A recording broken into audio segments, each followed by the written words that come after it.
Ignatian reach out to the migrants. The 21st century is hailed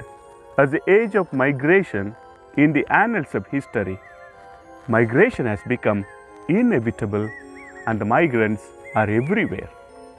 Reading the signs of the times is a call of the Second Vatican Council to the entire Church to listen to and to learn from the world around it. The Jesuits, called to be in the frontiers for the mission of the Church, discerning the age of migration, respond aptly to the plights of immigrants, especially the migrant workers, in expressing their solidarity by being with them as their neighbors, by accompanying them in their struggles and their joys as they need a brother or a sister to share, and embracing them as they are without prejudices and conditions. This commitment stems from the very experience of Ignatius being a pilgrim. A pilgrim means a spiritual wanderer, always looked with suspicion and prejudices, a stranger who has no place of residence and security. The pilgrim also stands as a foreigner with the loss of legal status and privileges. This has been the experience of present-day migrants in their destinations. Like the contemporary migrants, Ignatius, as a pilgrim, has faced verbal abuses, inquisition, suspicion, humiliation, persecution, and dependency.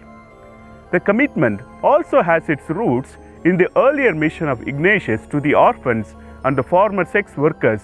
in the city of Rome, whose situation and life are no less than the migrants of our time. The Ignatian solidarity with the migrants draws its source from the spiritual exercises. The third week meditation on the Passion urges not just to reflect on Christ's passion, pain, and suffering conceptually from afar, but to enter right into it with Him. We are advised not to flee from the uncomfortable feelings that arise within us, but rather to listen and to sit with them and stay with Christ, to suffer with Christ. The cross invites us to stay and accompany Christ in each suffering person, like that of today's migrant, despite the urge to flee when we start to feel their pain. Inspired by these rich sources, that is, the experience of Ignatius as a pilgrim, his mission to the migrant-like people, and his spirituality,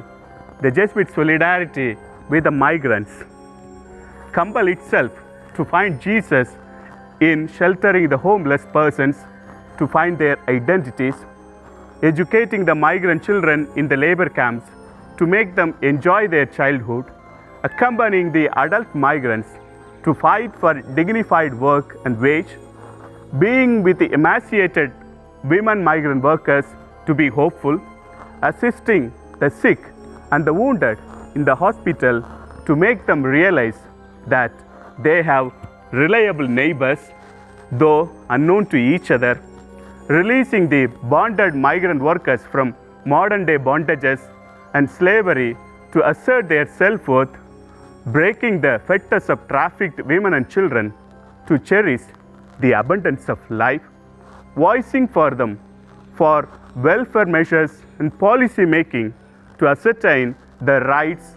and helping them avail their due compensations to make them feel that they are taken seriously. In this Jubilee year of the conversion of Saint Ignatius, with the command of seeing all things new in Christ, the Jesuit solidarity with the migrants looks for the need to change the way people look at migrants. It would labor to change the attitude of hatred, racism, xenophobia, rejection, exploitation, apathy, partiality, exclusivism, narrow-minded nationalism or regionalism, and danger that people in our world and our society may feel toward all migrants who come to our region. The change of attitude will positively be approached by mutual respect, love for the other, generous hospitality, sharing of the privileges, rightful wages with due leisure, and providing easy access to public spaces. Spurred by the motto of our religious order, all for the greater glory of God, we make a promise to function with Christ's point of view, to treat the migrants as our brothers and sisters with the same rights and duties in building a new world where all of us feel included and welcomed simply because we are human beings created in the image and likeness of one God. We also at this juncture would like to echo the voice of our brother Pope Francis to march towards an ever wider we.